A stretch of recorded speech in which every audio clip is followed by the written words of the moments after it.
જય શ્રી કૃષ્ણ મિત્રો, સ્વાગત છે તમારા બધાનું આપણા કિચનમાં। આજે આપણે બનાવશું કંઈક નવું અને અલગ એવો નાસ્તો। તો પાણીપુરી ફ્લેવરમાં આપણે મમરા બનાવવાના છે। તો એના માટે મેં એક બાઉલ ભરીને મમરા લીધેલા છે, ધાણા લીધેલા છે અને ફોદીનો મેં સુકવણી કરેલી હતી એ લીધેલો છે, લીમડો અને મરચાં। તો પહેલાં આપણે મમરા જોઈ લેશું। જો મમરા થોડા ભેજવાળા હોય તો તમારે થોડા શેકી લેવાના। મારા મમરા છે એ એકદમ જો આ રીતે આમ ભાંગી જવું જોઈએ મમરો। આવા મમરા હોય તો ન શેકો તો ચાલે। તો હવે આપણે પહેલાં તેલ મેં મૂકેલું છે,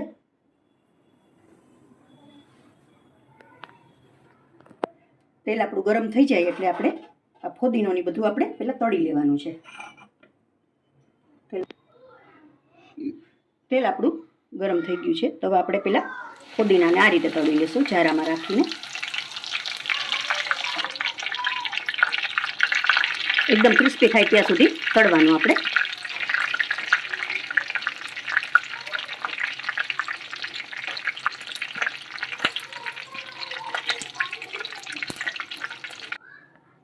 ફુદીનો આપણો તળાઈ ગયો છે અને પ્લેટમાં લઈ લીધો છે। તો હવે આપણે ધાણાને તળી લેશું, એને પણ આપણે આ રીતે જ જારામાં।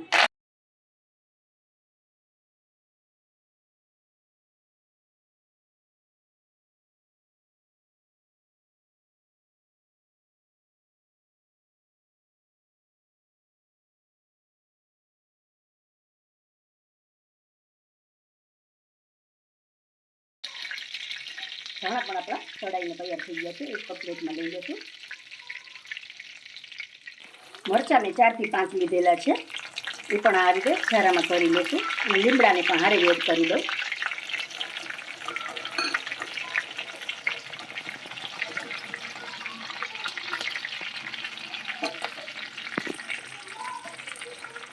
એક મિનિટ માટે આપણે ક્રિસ્પી જેવા થવા દઈશું।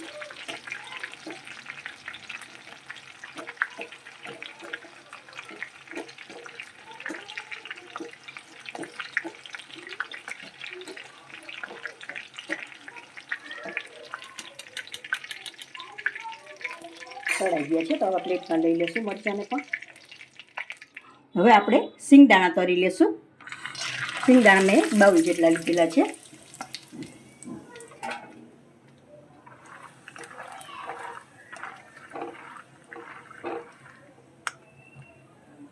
સિંગદાણાને ફૂટવા દેશું।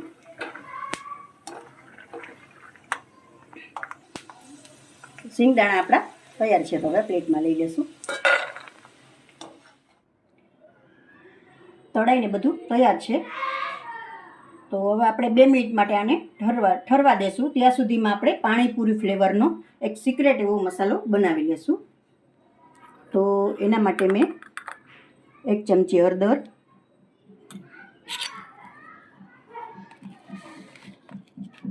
1/2 ચમચી ખાંડ મેં દળેલી લીધી છે। હવે 1/2 ચમચી આમચૂર પાવડર, 1/2 ચમચી ચાટ મસાલો, 1/2 ચમચી પાણીપુરી મસાલો, 1/2 ચમચી સંચર પાવડર,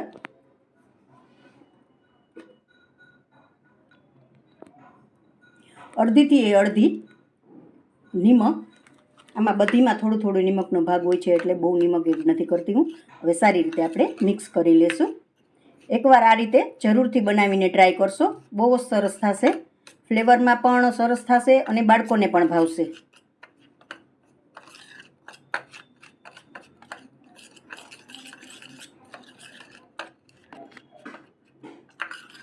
મસાલો આપણો તૈયાર છે, તો હવે આપણે ઓલું બધું ઠરી ગયું છે, તો આપણે એને પીસી લઈશું મિક્સરમાં। ધાણા અને ફોદીનો અને મરચાં અને એ બધું આમાં હારે પીસી લઉં છું, અને સિંગદાણા આપણે આખા જ રાખશું। તો હવે આપણે પીસી લઈશું, આમાં કંઈ એડ નથી કરવાનું, પાણી કે કંઈ, એમ જ પીસવાનું છે। પીસાઈને રેડી છે આપણી ગ્રેવી। તો હવે આપણે મેં એક પેનમાં તેલ લીધેલું છે, 1 ચમચા જેટલું। તેલ આપણું આવી ગયું છે, તો હવે આપણે આ ગ્રેવીને આમાં એડ કરીને સાતળી લેશું।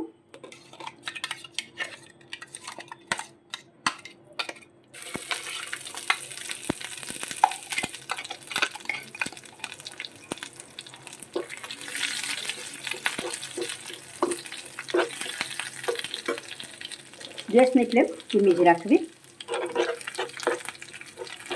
આપણે આ મસાલો બનાવેલો હતો એ પણ આમાં તેલમાં જ એડ કરી દઈશું આપણે, એટલે હળદરની બધી કચાશ નીકળી જાય સરસ.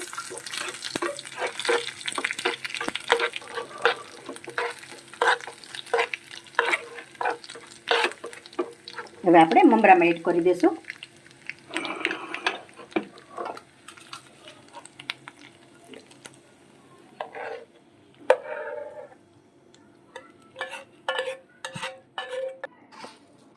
ગ્રેવી આપણે આમાં એડ કરી દીધી છે. હવે આપણે સારી રીતે મિક્સ કરી લઈશું. થોડું ગરમ છે, પછી આપણે હાથથી વ્યવસ્થિત કરી લઈશું, એટલે એક મમરામાં મસાલો વ્યવસ્થિત ચડી જાય. તો આપણે આ રીતે વ્યવસ્થિત મિક્સ કરી લીધા છે. જો આમ બે હાથથી, એટલે બધા મમરામાં મસાલો વ્યવસ્થિત ચડી જાય. હવે આપણે સિંગદાણા એડ કરી દઈશું.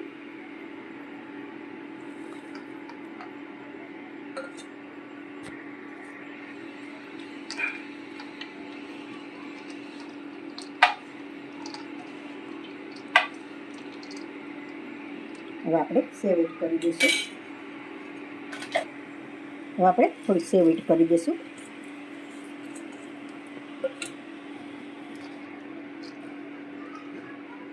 તો જો મિત્રો, તૈયાર છે આપણા પાણીપુરી ફ્લેવરના મમરા.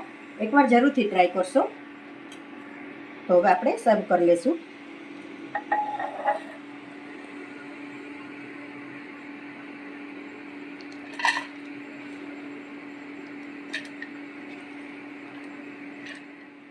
તો જો મિત્રો, તૈયાર છે આપણા પાણીપુરી ફ્લેવરના મમરા.